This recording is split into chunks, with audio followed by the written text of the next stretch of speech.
Alright, hello once again. This is Jeff Scott of Rankin Technical College. And as part of the Rankin Technical College AWD1111 class for the fall 2020 semester at Rankin, I've been doing a series of video presentations based on the textbook we're going to be using for that class. That textbook is Get Programming with Node.js by Jonathan Wexler. It's a Manning publication. The book it's broken down into 8 units, really 9, 0 through 8, and it's got about 37 or 38 chapters that they call lessons. So I am right now in Unit 1, so I've gone through Unit 0, which had Lessons 0, 1, and 2, and I'm now in Unit 2, and I'm in the middle of Lesson 5. Alright, so the author mentions here that routing is a way for your application to determine how to respond to a request of a client. Some routes, again, are designed by matching the URL in the request object, and that's what we're going to do here. Each request object has a URL property. You can view which URL the client requested with req.url. So the author says test this property and the other two properties by logging them to your console. Add the code in the listing to the app.onRequest block. So they want us to add these 3 lines of code. All right.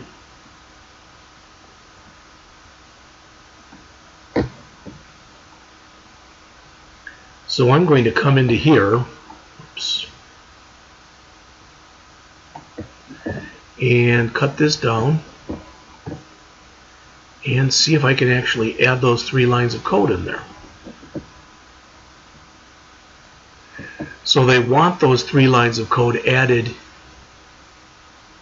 to the app.onRequest code block.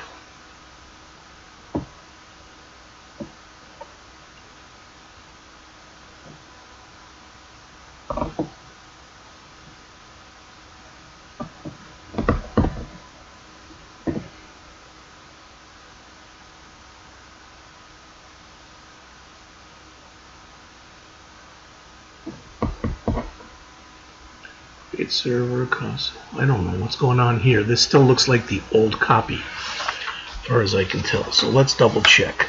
The const port is 3000. HTTP equals required HTTP. The status, we've got that. App equals, that should just be create server. This is the old copy. So let's close this. And I want to quickly double check and see if I have changed it. So this is my second server. That's the one I want. Right there. So I'm going to do a file, save as, and I'm saving that into second server as main.js. It'll beep at me and say that already exists. Do I want to replace it? Yes. All right. Now let's see if I can come in.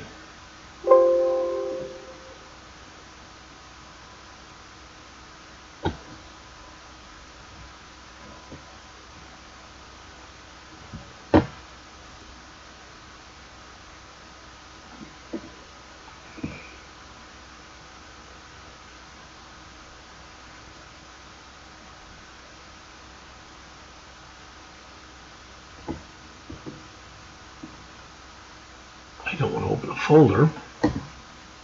Oh, yes I did. I'm sorry. So let's come back up here. Let's do this.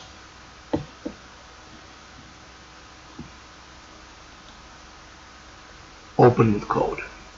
Now hopefully I've got the right version in here now. We'll see.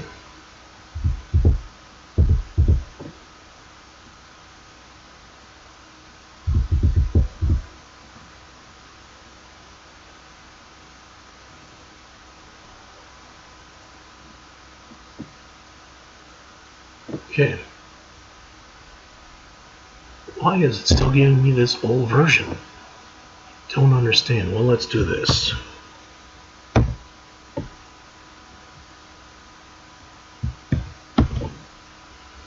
copy the new version in here. Alright, const port, I'm going to double check to make sure that it's correct. Equals 3000, HTTP,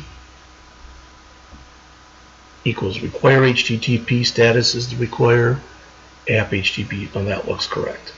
App on request, okay.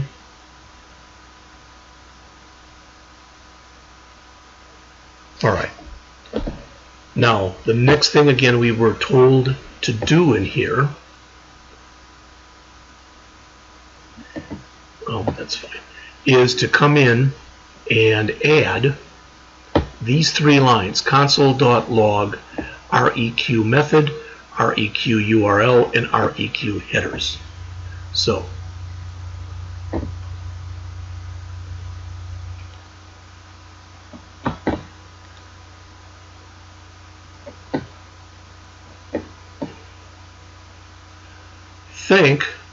they're telling us to do this in the app on, which technically ends here. So I'm going to try putting it down here. Console.log req dot, and let's double check. Method URL and headers.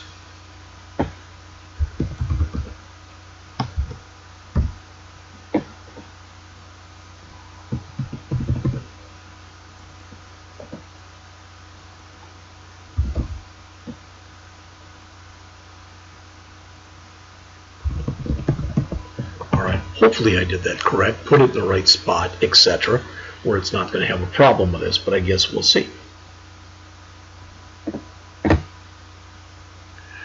Next, the author mentions, because some objects in the request can have with them other nested objects which can make them very hard to read, convert the objects to more readable strings by using json.stringify within your own wrapper function, get JSON string, as shown in 5.3. This function takes a JavaScript object as an argument and returns a string. Now you can change the log statements accordingly. So we want to put this in here. Now I'm going to just throw that at the top. I'm not sure if I should put it there or not, but that's where I am going to put it. So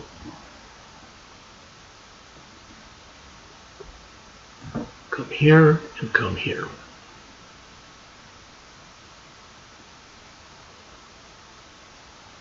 Alright, so I'm going to come up to the top here. Before I do anything here, on the top I'm going to say const get JSON string equals obj fat arrow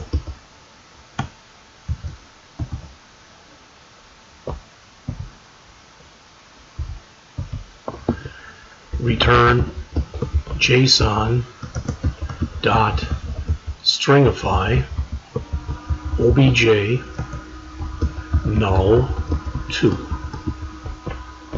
Alright, so I've added that, and then the author says you can print the request, for example, by doing a console log method, doing this request method. Let me grab this, and hopefully now, what we're going to be able to do then in here is, instead of having those console statements, which the author said could be ugly, let's comment these out, and we will replace each one. Alright, and I'm going to literally, so we've got method here, we'll put URL here and here, and we will put headers here and there. Hopefully that is what the author was looking for from us. In fact, before we even stop, let's do a file save all.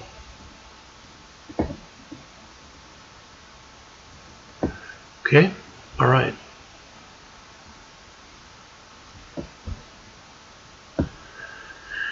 When you restart your server, run main.js again and access localhost 3000. It says we should notice in our terminal information window that a GET request is going to be made to /, and that / basically is the home page, followed by the request header data. Try entering a different URL and see what happens. Okay, so I probably should have closed this before. I didn't. So let's do a Control-C. Got us out of there. Alright. This now is, if I refresh, I'm going to get an error because it's no longer active. So let's go back and run that again. So we're going to come in again and do our node main. Alright. It says it started and it's listing on that port. Now we're going to come in here again, do a localhost :3000. This will show on the screen. That's what we wanted to see. And if we go back into our window here, oh, I wrote stringify incorrectly. Got to fix that. So that's all right. We'll fix that. Not a big problem at all.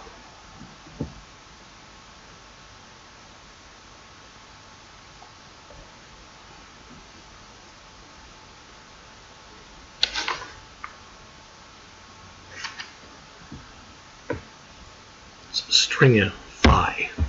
There we go. File, save all. All right. And let's, again, we'll go back here again. Clear our screen. Let's run it again. Node main. It says the server has started. Let's go back into here, into our localhost :3000. Localhost :3000. We're getting our this will show on screen. We go back to here. Well, I'm not seeing anything print out. I was under the presumption we were going to see something print out. Let's double check and see what they say in the book.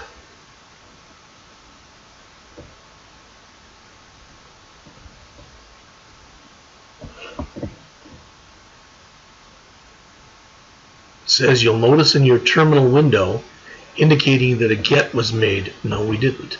Try entering a different URL like testing or contact. Notice you'll get the same text on the browser, but your console continues to log the URLs as you type. All right, let's see what that does.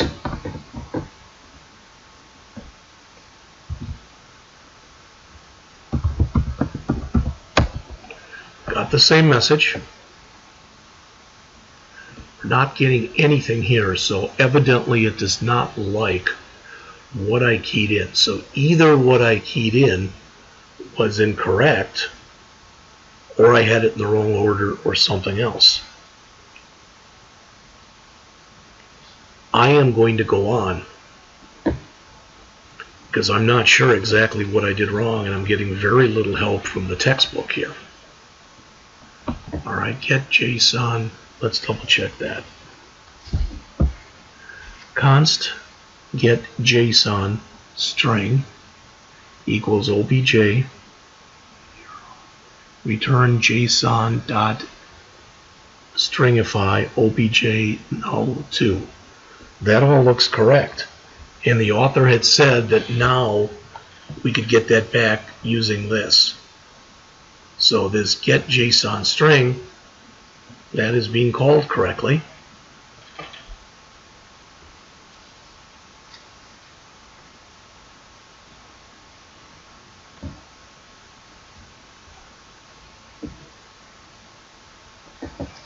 Let's just try for the heck of it and see if possibly the error is in one of these. Come in here, I'm going to stop the run. Start the run again. Come back over to here.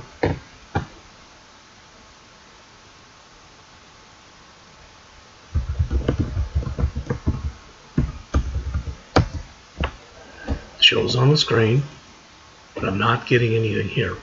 So either I have this in the wrong place, or for whatever reason, it just will not show.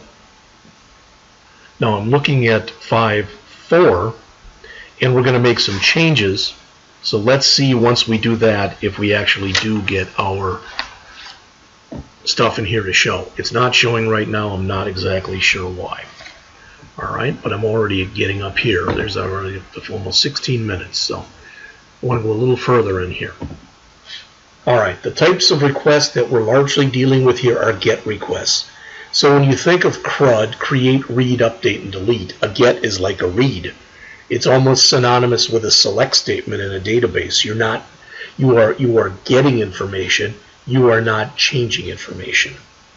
Alright, if we were building an application with forms to fill out, we would have to be able to process that form data and use things like post and put, and we'll get into those later. The request object, like most objects in Node.js, can also listen for events, similarly to the server. If someone makes a post, the content of the post lives in the request body. Because the server knows how much data is being sent, it chunks it. It's kind of the same way that you send information over the internet when you send it in packets. It's kind of the same idea, that what you're sending might be big, so it gets partitioned or sent down into chunks. Then it has to, for lack of better words, it has to be put back together again on the other end. So these data chunks, as mentioned right here, they allow information to stream into and out of the server. Rather than waiting for a large set of information, Node.js lets you work with parts of it as it arrives via the readable stream library. Alright, to collect all the posted data, you need to listen for each piece of data received and arrange the data yourself. Luckily, it says the request listens for a specific event. Alright, that's a request on data. It's triggered when data is received for a specific event. It says we now need to define a new array called body outside of the event handler and sequentially add the data chunks to it as they arrive onto the server. Alright, so we're going to add the information in just a minute. And the author says, notice the exchange of the posted data is shown on the top of page 53 in the book. When all the chunks are received, they can be collected as a single data item. So here, the web server is collecting posted data and arranging it. So first, the client posts to the server. So imagine she or he has filled out some kind of a form, and maybe it's a very complex form and they ask for a lot of information. Next, the data is submitted in multiple chunks. Then the server receives each chunk of data as a buffer object, but they need to be stitched or combined together. So the server connects the data in its original form and responds to the client. And as it says, the client may receive data back in response to the posted request.